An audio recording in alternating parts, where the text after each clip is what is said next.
جو نماز آپ یہاں پڑھتے ہیں اس کا ایک علیحدہ ثواب ہے، مسجد میں پڑھتے ہیں اس کا ایک علیحدہ ثواب ہے، خانہ کعبہ میں جا کے پڑھیں گے اس کا علیحدہ ثواب ہوگا۔ لیکن فرق کیا ہے اس میں؟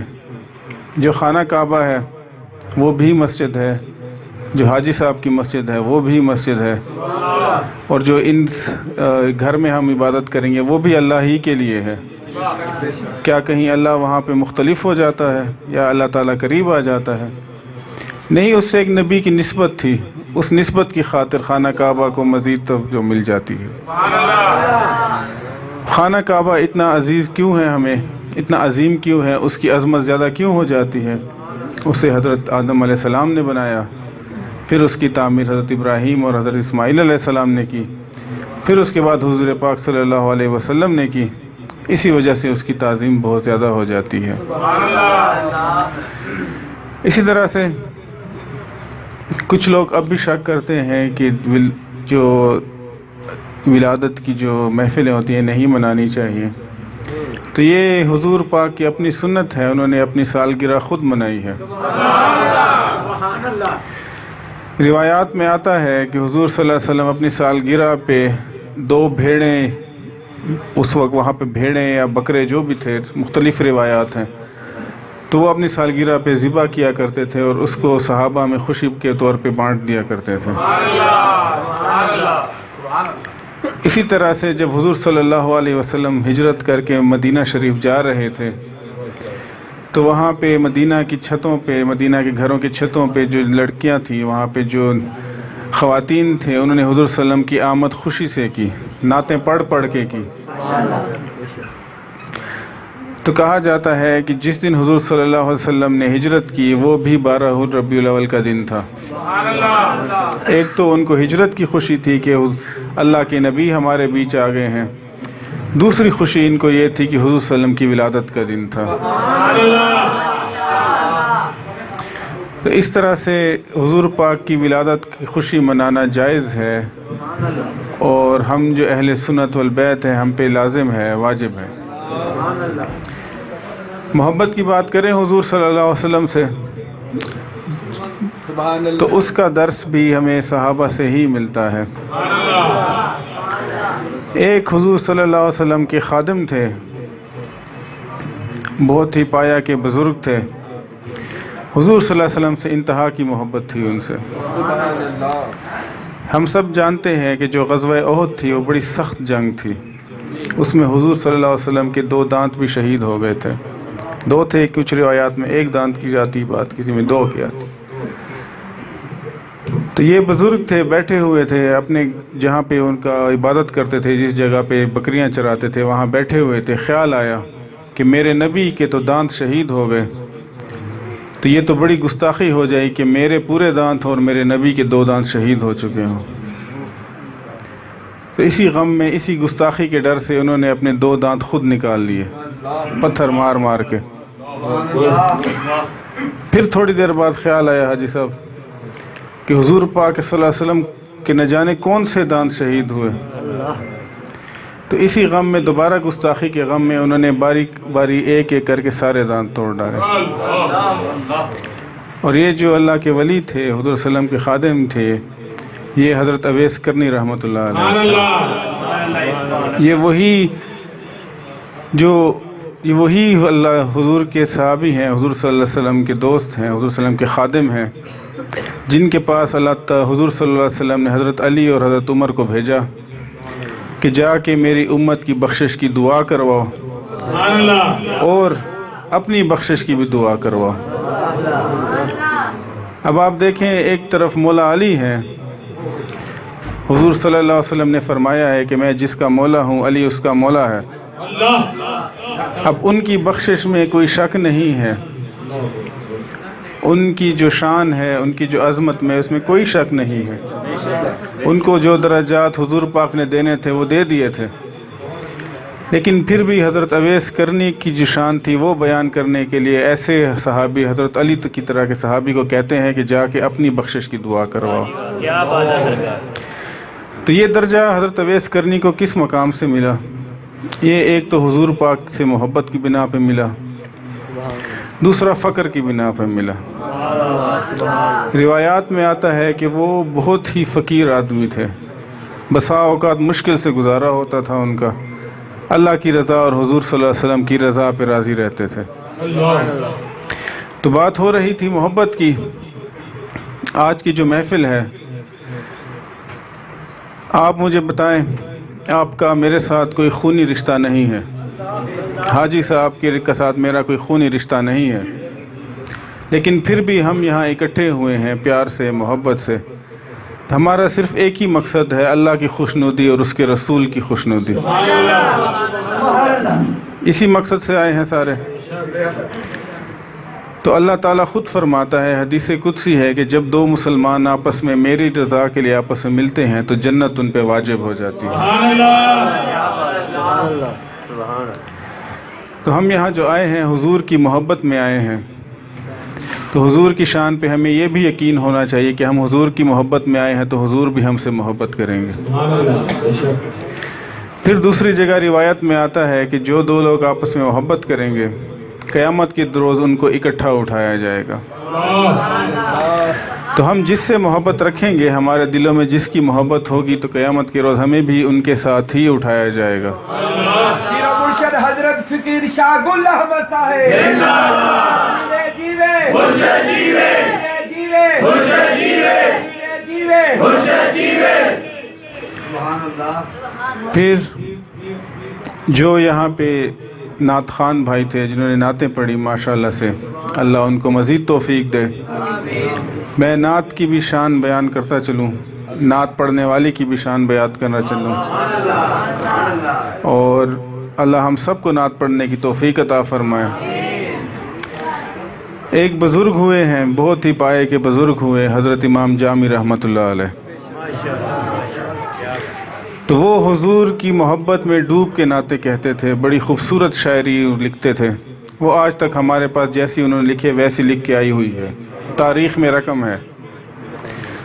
تو ان کا ایک واقعہ ہے، روایات کی تمام کتاب میں موجود ہے، کہ ان کو حضور صلی اللہ علیہ وسلم سے بے انتہا محبت تھی۔ اسی محبت کی اس میں وہ نعتیں پڑھتے تھے، نعتیں کہتے تھے۔ تو ایک دفعہ قصد کیا کہ جا کے اپنے محبوب کی زیارت کی جائے، ان کے روضے پہ حاضری دی جائے۔ تو سفر پہ چل نکلے۔ تو جب مدینہ کی حدود پہ پہنچے تو وہاں کے جو حاکم تھا، وہاں کا جو مسلمان حاکم تھا، اس نے اپنی فوجوں سمیت روک لیا۔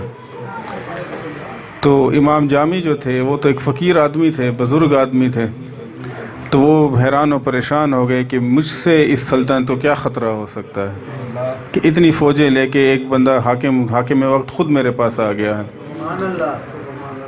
تو وہ حاکم وقت وہ بھی نیک بندہ تھا، اللہ کا خوف سے ڈرنے والا بندہ تھا۔ پہلے اس نے امام جامی رحمۃ اللہ کے ہاتھ پہ بوسہ دیا، ادب سے کھڑا ہوا، اور پھر کہا کہ میں مجبور ہوں، میں آپ کو آگے جانے نہیں دے سکتا۔ تو امام جامی نے پتہ کیا، پوچھا ان سے کہ کیا خطا ہو گئی مجھ سے، کیا مجھے مدینہ نہیں جانے دے رہے؟ میں تو صرف زیارت کرنے آیا ہوں، زیارت کر کے چلا جاؤں گا۔ تو وہ حاکم کہتا ہے کہ رات کو مجھے حضور صلی اللہ علیہ وسلم کی خواب میں زیارت ہوئی، انہوں نے مجھ سے کہا کہ خبردار جامی کو آگے اندر جانے مت دینا۔ امام جامی وہیں رو پڑے، وہیں پریشان ہو گئے، دل پہ اضطراب آ گیا، پریشان ہو گئے کہ خدا را مجھ سے ایسی کون سے گناہ ہو گیا کہ حبیب پاک مجھ سے نہیں ملنا چاہ رہے ہیں۔ ایک مسلمان کے لیے اس سے بڑی بدنصیبی نہیں ہو سکتی۔ تو پھر مزید دریافت کیا کہ ایسا حضور پاک نے کیوں فرمایا، میرے سے کون سی گستاخی ہو گئی؟ تو یہ بات جو ہے، یہ قابل غور بات ہے ہمارے تمام نعت خوان بھائیوں کے لیے، کہ وہ حاکم کی جو بات ہے، اس نے کہا کہ حضور پاک نے مجھ سے کہا کہ یہ جامی میری محبت میں اتنی پیاری نعتیں کہتا ہے، اتنے جذبے سے نعتیں کہتا ہے کہ مجھے خوف ہے کہ مجھے کہیں قبر سے نکل کے اس سے ملنا نہ پڑے۔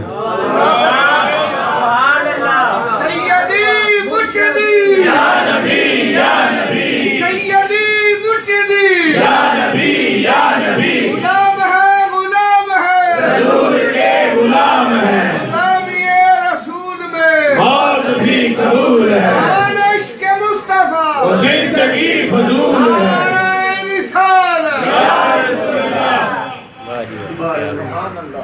تو یہ تاریخ پر گواہ ہے کہ امام جامی رحمۃ اللہ علیہ ظاہری طور پہ مدینہ نہیں گئے، باطنی طور پہ تو ہر وقت ہی ان کی کچہری میں بیٹھے رہتے تھے۔ اسی طرح سے جو میلاد کی بات ہو رہی تھی، نعت کی بات بھی ہو گئی اس کے اندر۔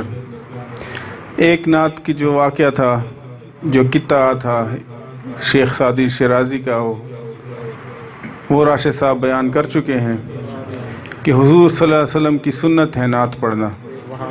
جب انہوں نے شیخ سعدی کی نعت کو مکمل کیا، ان کے قطعے کو مکمل کیا، تو یہ سنت ہو گئی، نعت بنانا، نعت پڑھنا، نعت لکھنا ان کی سنت ہو گئی۔ تو ہم جو ایمان والے ہیں، اہل بیت والسنت والے ہیں، ہمیں ایمان ہونا چاہیے کہ جب ہم نعت پڑھتے ہیں تو حضور کریم سنتے ہیں اور جواب بھی دیتے ہیں۔ آپ لوگوں نے غور کیا ہوا کہ جب ہم محفل کے آخر میں درود و سلام پڑھتے ہیں تو تمام کھڑے ہو کے پڑھتے ہیں، بیٹھ کے نہیں پڑھتے۔ اس کی ایک خاص وجہ ہے، جس کو نہیں پتا اس کی خاص وجہ یہ ہے کہ ہمارا ایمان ہے کہ حضور پاک ہمارے درمیان موجود ہوتے ہیں۔ تو جب ہم ان پہ درود و سلام بھیجتے ہیں تو ان کی تعظیم میں ہم کھڑے ہو جاتے ہیں۔ آخر میں حاجی صاحب نے ادب کی بات کی، ایک دو واقعات اس کے بیان کر کے میں پھر آپ سے اجازت چاہوں گا۔ ادب بہت بڑی چیز ہے، ہم سب کو اللہ تعالیٰ ادب کی توفیق عطا فرمائے۔ دیکھیں حضور صلی اللہ علیہ وسلم نے جب عمرہ کرتے تھے تو گھوڑے کی پشت پہ بیٹھ کے یا اونٹنی کی پشت پہ بیٹھ کے عمرہ کرتے تھے۔ یہ بہت سے لوگوں کو نہیں پتا۔ خانہ کعبہ میں پیدل عمرہ نہیں کرتے تھے۔ اب خانہ کعبہ کی تعظیم آپ دیکھیں، میں بیان کر چکا ہوں، وہاں پہ ایک نماز کے بدلے 70,000 نمازوں کا ثواب ملتا ہے، لیکن حضور پاک نے جب بھی عمرہ کیا گھوڑے یا اونٹ کی پشت پہ سوار ہو کے کیا۔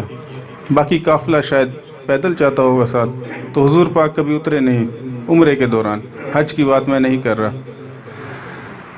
لیکن جب زہرا اپنے سسرال سے گھر آتی ہیں تو حضور پاک ادباً کھڑے ہو جاتے ہیں ان کے لیے۔ کبھی انہوں نے اپنی بیٹی کو بیٹھ کے ریسیو نہیں کیا، جب بھی آتی تھی کھڑے ہو کر ان کا استقبال کرتے تھے۔ یہ بھی ایک طرح کا ادب تھا، محبت بھی تھی لیکن ادب بھی تھا بیٹی کے ادب میں۔ تو اس زہرا کا کیا مقام ہوگا۔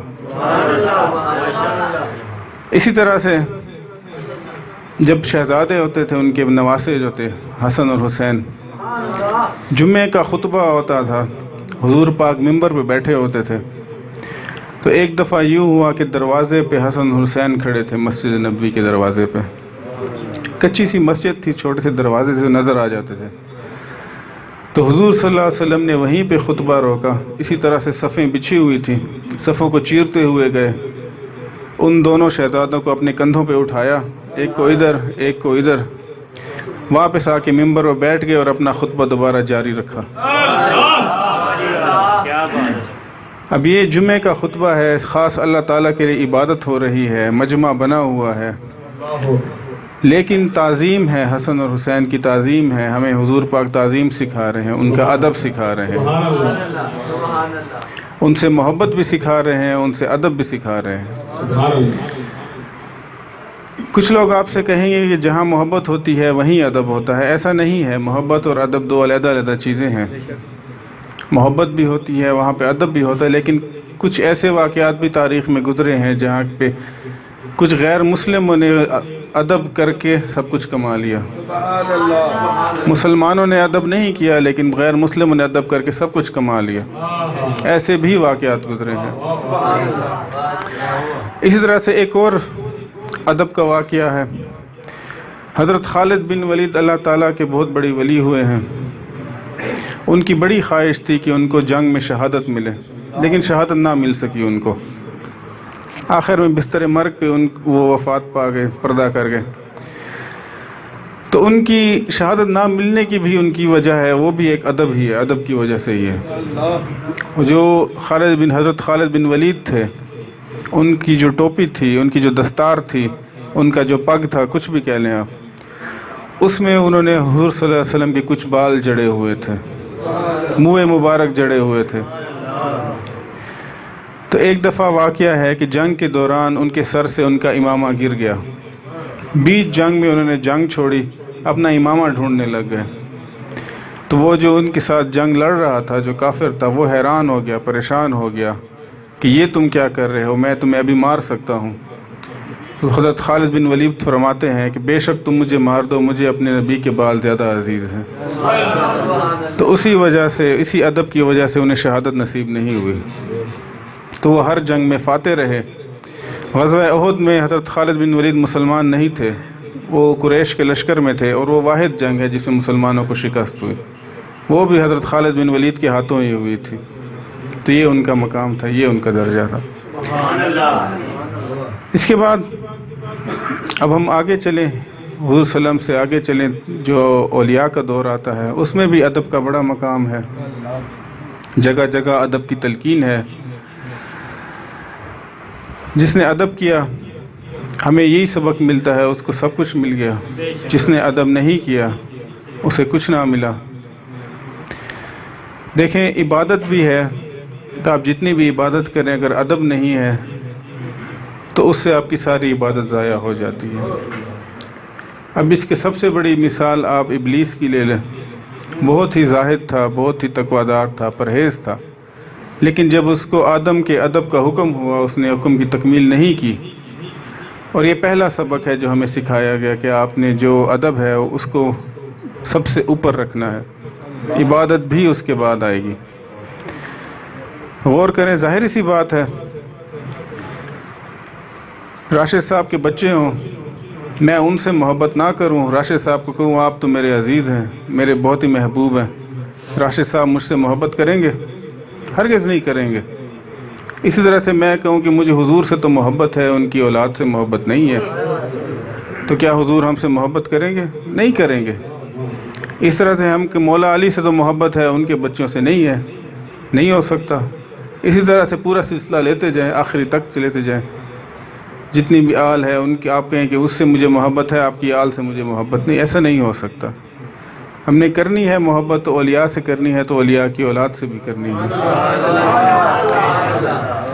آخر میں یہاں پہ جو خلفاء بیٹھے ہیں حضرت صاحب کے دست بدست، اکثر آتے ہیں مجھ سے، وہ یہ کہتے ہیں کہ ہمارے پاس فیض نہیں ہے، ہمیں فیض چاہیے. تو میں ایک بات کہوں، حضرت سلطان باہو رحمۃ اللہ علیہ اپنی کتابوں میں لکھتے ہیں کہ آپ نے یہ نہیں دیکھنا کہ آپ کے اندر کیا ہے، آپ نے یہ دیکھنا ہے کہ آپ کے پیچھے کھڑا کون ہے.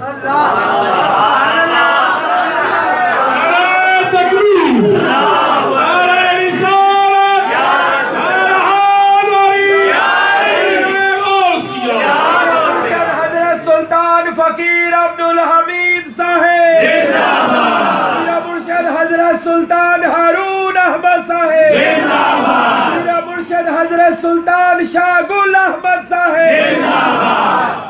سبحان اللہ. تو اگر آپ کو حضرت صاحب نے اجازت دی ہے، ہمارے مرشد نے اجازت دی ہے دم کی، تعویذ کی، تو آپ دیں، دم دیں، تعویذ دیں، ان کے نام سے دیں، پھر وہ جانے اور سائل جانے. فیض آہستہ آہستہ آ ہی جائے گا. وما علینا الا البلاغ.